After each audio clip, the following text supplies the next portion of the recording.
vous inquiéter de rien. Comprends que si dans les temps de faiblesse, je suis dans les temps de faiblesse, alors ce n'est pas parce que je suis dans les temps de faiblesse que mon Dieu est dans les temps de faiblesse. Frère, il reste toujours puissant, puissant, puissant, puissant, puissant, puissant. Amen. Il n'y a pas un temps de faiblesse pour Dieu. D'ailleurs, on peut considérer même que le temps de faiblesse pour Dieu, c'est le temps où tu as encore la force. Donc, aussi longtemps que tu as encore la capacité de faire quelque chose, alors Dieu te laisse faire. Juste quand tu ne peux plus faire, c'est là où il prend la relève. Je continue à croire que Dieu aime l'Afrique. Je continue à croire que Dieu nous aime. Je continue à croire que Dieu aime l'Afrique et Dieu nous aime. Amen. Imaginez un seul instant, frère, que cette histoire commençait ici en Afrique. Amen. Imaginez un seul instant. Dieu nous aime. C'est parce que nous ne comprenons pas. On s'agit, on s'inquiète inutilement. J'ai dit bien, Dieu nous aime. Dieu, il nous aime. Faisons-lui confiance.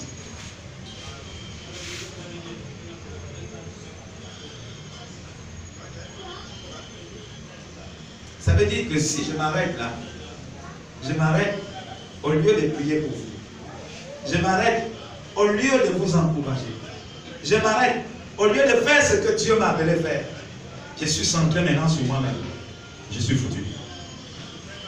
Dieu ne sera pas content. Pourquoi? Parce que ce que je suis en train de faire pour vous là, ce n'est pas de moi-même, c'est la grâce de Dieu qui se repose sur moi. Amen. C'est la grâce de Dieu.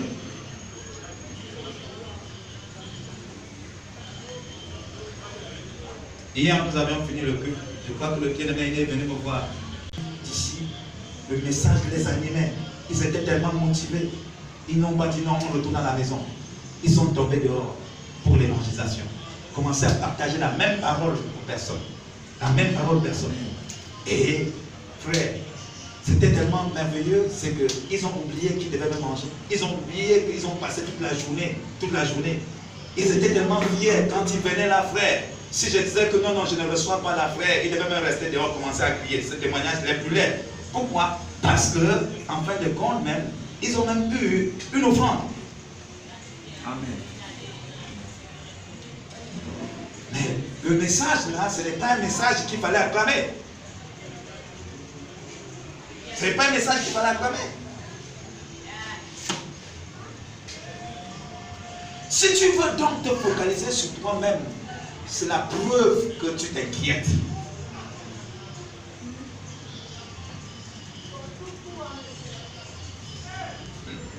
Mais si tu crois que Dieu, il est vivant, le Dieu en qui tu as cru, il est le Dieu qui exauce les prières, alors c'est le bon moment pour toi de te lever et d'aller vers un homme, vers une femme pour lui dire, pourquoi t'inquiètes-tu? Justement. David a dit à ceux qui s'inquiétaient, courage. Il sortait de la bourse. Il avait mené des expériences. Mais les soldats étaient là, jusqu'au roi. Ils s'inquiétaient. Ce Philistin-là, ça c'est compliqué. Le gars prend les informations. Tous sont dans l'inquiétude. Frère, David n'a pas pleuré. David ne s'est pas conformé. Mais c'est le même David, frère, un gars sans formation. Tu t'es formé où, frère? Sans formation, sans diplôme. C'est lui qui est en train d'encourager les experts. Ils ont été formés. C'est lui qui dit, prenez courage. Que personne ne se décourage. Que personne ne se décourage. Quoi? Le gars a osé insulter l'armée. Est-ce que vous savez que que cette pandémie, cette maladie-là, toucher un enfant de Dieu, c'est insulter l'armée de Dieu? Que nous sommes. Est-ce que vous savez ça? Mais un gars comme David dit non, c'est pas possible. D'ailleurs, si vous ne voulez pas, bon, je ne peux pas vous imposer ma foi. David est en train de dire à quelqu'un, si votre foi s'est arrêtée, laissez ma foi continuer. Amen. Est-ce qu'ils ont suivi David? Non. Ils ont démontré à David que leur foi s'était arrêtée. Et David va leur démontrer que frère, sa foi est encore debout. Amen. David s'avance. Il dit, je veux moi-même affronter ce gars qui fait peur, qui insulte même l'armée de mon Dieu. Et c'est pourquoi nous prions, frère. Non, non, ce n'est pas l'affaire de tout le monde. Ça là, la prière, là, ce travail-là, n'est pas fait pour tout le monde. Il y en a qui ont cru, mais leur foi s'est déjà arrêtée. On ne peut pas les en vouloir. On ne peut pas les en vouloir.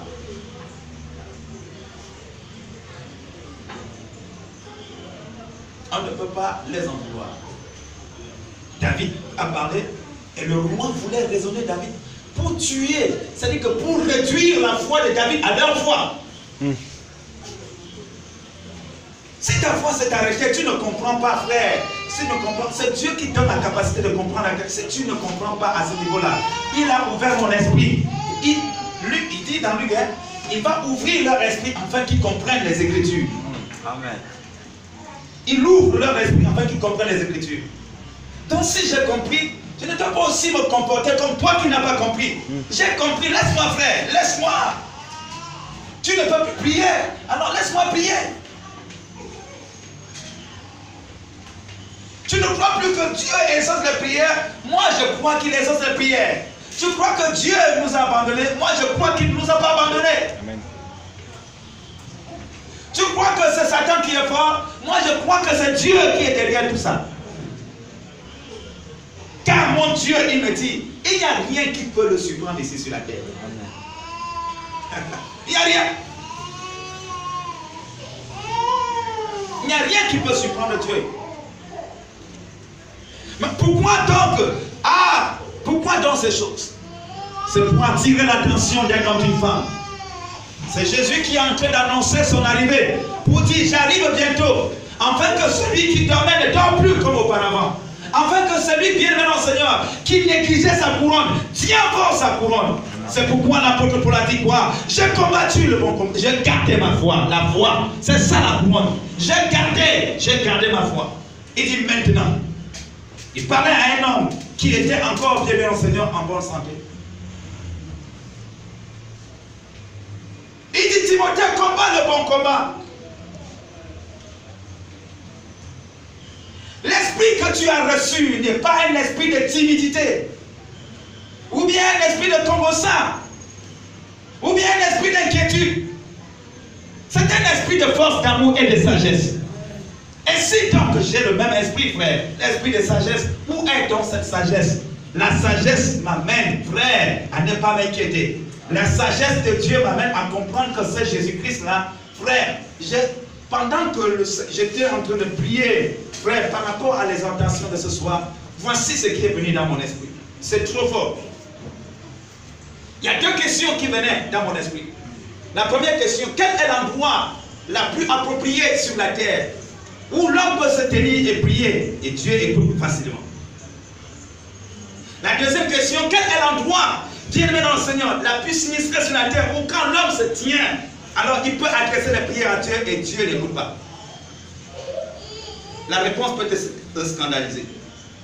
Frère, voici la réponse que le Saint-Esprit m'a donnée. Il dit l'endroit là, l'endroit la plus sinistré sur la terre où l'homme peut se tenir, crier, Dieu n'entend pas, c'est là où on avait enterré Jésus. Car un homme normal ne peut pas aller là où il est conscient que Jésus-Christ a été ressuscité. Aller dans un tombeau vide pour invoquer celui qui a été déjà ressuscité. Alléluia. À chaque fois que tu iras dans la tombe de Jésus, crier, tu es en train de dire, tu n'es pas ressuscité, tu es ici dans cette tombe. Donc ce n'est même pas normal que tu sois ressuscité, tu devais rester ici dans la tombe.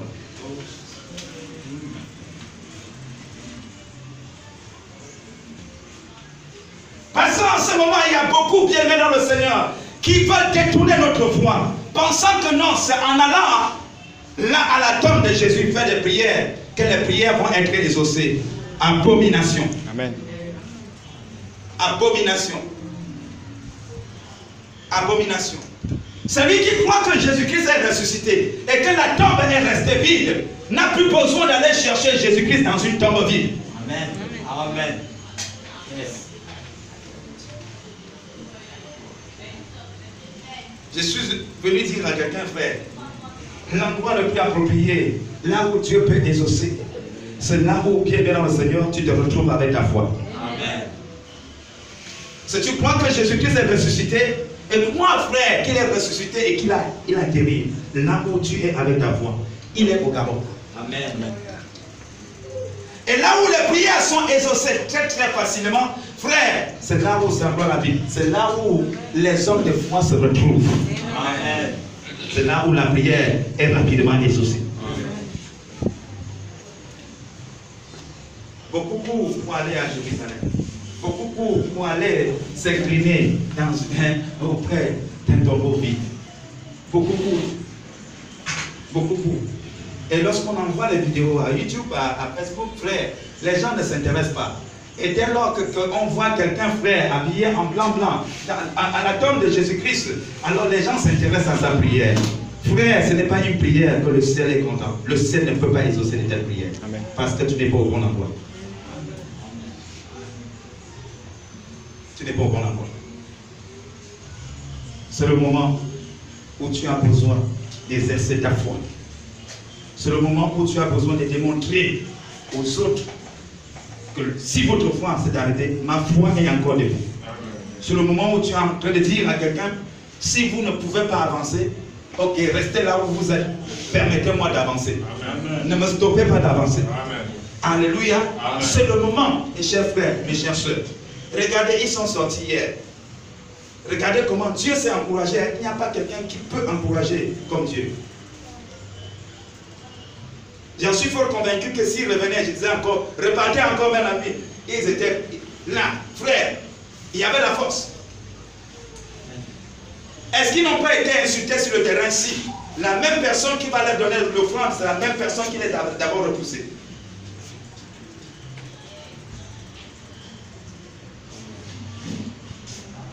C'est le bon moment, chers bien-aimés dans le Seigneur, qu'on doit reconnaître quels sont les intercesseurs et les intercesseuses.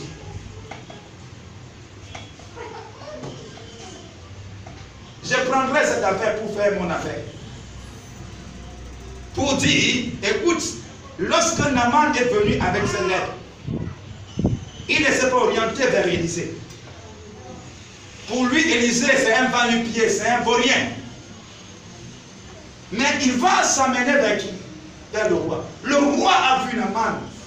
Frère, il a déchiré ses vêtements, il n'a pas de solution. Moi, je crois que frère, si Élisée a eu la solution, moi j'ai la solution. Amen. Et je prierai le Seigneur. Alléluia. Amen. Je dirai au nom de Jésus-Christ de Nazareth à cette pandémie, même si tu crois que tu es influencé partout dans le monde, mais au Gabon là, tu as trouvé quelqu'un qui ne se laissera pas facilement faire. Amen. Et cette personne-là, oh, je ne sais pas si c'est toi. C'est moi. Alléluia. Je ne sais pas faire. Je n'ai pas besoin d'aller demander au gouvernement, est-ce que je peux prier?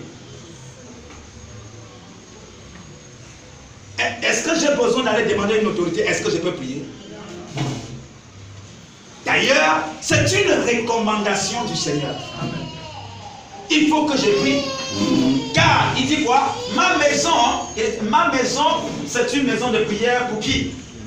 Pour toutes les nations, oui ou non? Amen. Pour toutes les nations. Ma maison, sa maison c'est où? Sa maison c'est moi. Donc, pour prier pour la nation, je n'ai pas besoin de demander est-ce que je peux prier pour la nation? C'est mon devoir de prier pour la nation. C'est mon devoir lorsque la nation a attaqué, c'est mon devoir de me lever pour défendre la cause de la nation. Comment? Non. Eux, ils ont leur façon de faire. Mais moi, je sais que la seule façon que Dieu m'a donnée, c'est la prière. C'est la prière. Si tu dis que tu aimes la nation et que tu es un enfant de Dieu, alors, au lieu de t'inquiéter, il dit prie. Fais connaître tes besoins. Mon besoin, c'est que Seigneur, que cette pandémie ne vienne pas là nous perturber.